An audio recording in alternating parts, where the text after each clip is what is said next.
wal judami wasail asqam. Ya Allah, aku berlindung kepadamu dari kelemahan dan kemalasan. Aku berlindung kepadamu dari kekiran dan kepikunan, kerasnya hati dan lalainya hati, kehinaan dan kerendahan. Aku berlindung kepadamu dari kekafiran dan kefakiran, kesyirikan dan kemunafikan, sum'ah dan riya. Aku berlindung kepadamu dari penyakit tuli, penyakit bisu, penyakit gila, lepra, kusta, dan penyakit-penyakit buruk lainnya. Allahu Akbar, Allahu Akbar, la ilaha illallah, wallahu akbar, Allahu Akbar, walillahil hamd. Kaum muslimin dan muslimah, jemaah salat Idul Fitri yang dirahmati Allah Subhanahu wa taala. Agar kaum muslimin selamat dari tragedi kemiskinan, kekufuran, dan kemurtadan di zaman yang penuh dengan ujian ini, maka syariat Islam memberikan tuntunan yang sangat jelas. Yang pertama, setiap muslim hendaknya bersegera untuk bertaubat dari segala dosa yang dilakukannya, baik dosa yang nampak maupun dosa yang tersembunyi. Bertaubat hendaknya bersungguh-sungguh dan dilakukan dengan segera tanpa ditunda-tunda, sebab kita tidak tahu kapan kematian akan menjemput kita. Allah Subhanahu wa taala berfirman dalam surat At-Tahrim ayat 8, "Ya ayyuhalladzina amanu tubu ilallahi taubatan nasuha." Hai orang-orang yang beriman, bertaubatlah kepada Allah dengan taubatan nasuha, taubat dengan semurni-murninya taubat.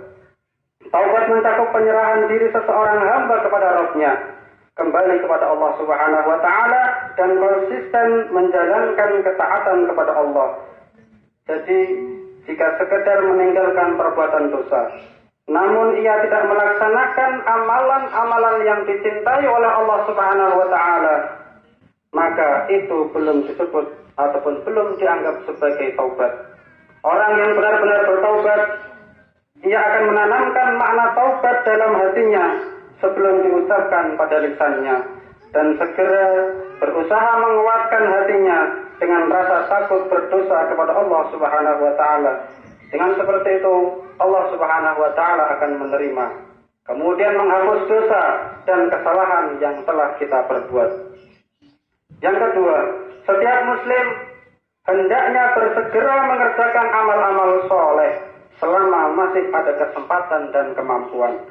Janganlah seorang muslim menunda-nunda amal, sebab kita tidak tahu halangan apa yang akan menghadangnya dari amalan-amalan soleh tersebut. Rasulullah Muhammad SAW tegas-tegas telah memerintahkan, "Badiru bil a'mali fitanan kaqita'il lailil muslim." Bersegera kalian beramal soleh sebelum datangnya fitnah-fitnah, yaitu ujian demi ujian yang datang bertubi-tubi bagaikan potongan-potongan malam yang gelap gulita. Maka hendaknya setiap muslim melazimi sholat 5 waktu dengan berjamaah. Hendaknya setiap muslim melazimi sholat Jum'ah dengan berjamaah. Hendaknya setiap muslim melazimi saum Ramadan. Hendaknya setiap muslim melazimi tilawah Quran. Hendaknya setiap muslim melazimi zikir, doa, istighfar, zakat, sedekah, dan amalan-amalan kebajikan yang lainnya. Sebab amal-amal kebaikan itu, amal-amal kebajikan itu akan mengokohkan keimanan dan ketakwaan kita. Tentunya dengan memperhatikan standar penjagaan kesehatan dari wabah corona. Kemudian yang ketiga, setiap muslim hendaknya menjauhi dosa-dosa semaksimal mungkin, baik dosa-dosa yang nampak maupun dosa-dosa yang tersembunyi, baik dosa-dosa besar maupun dosa-dosa kecil. Jika ia dikalahkan oleh bujuk rayuan setan atau hawa nafsunya, sehingga ia terlanjur berbuat dosa, sehingga ia terlanjur terjerumus ke dalam sebuah dosa, maka hendaklah ia segera beristighfar dan bertaubat. Lalu hendaknya ia segera mengerjakan amalan-amalan kebaikan setelahnya untuk menghapus dosa dan kemaksiatan tersebut.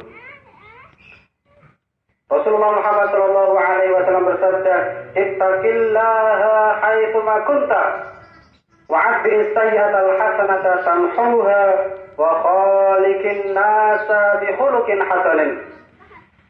Bertakwalah engkau kepada Allah Subhanahu wa taala dimanapun engkau berada. Susulah amal keburukan dengan amal kebaikan.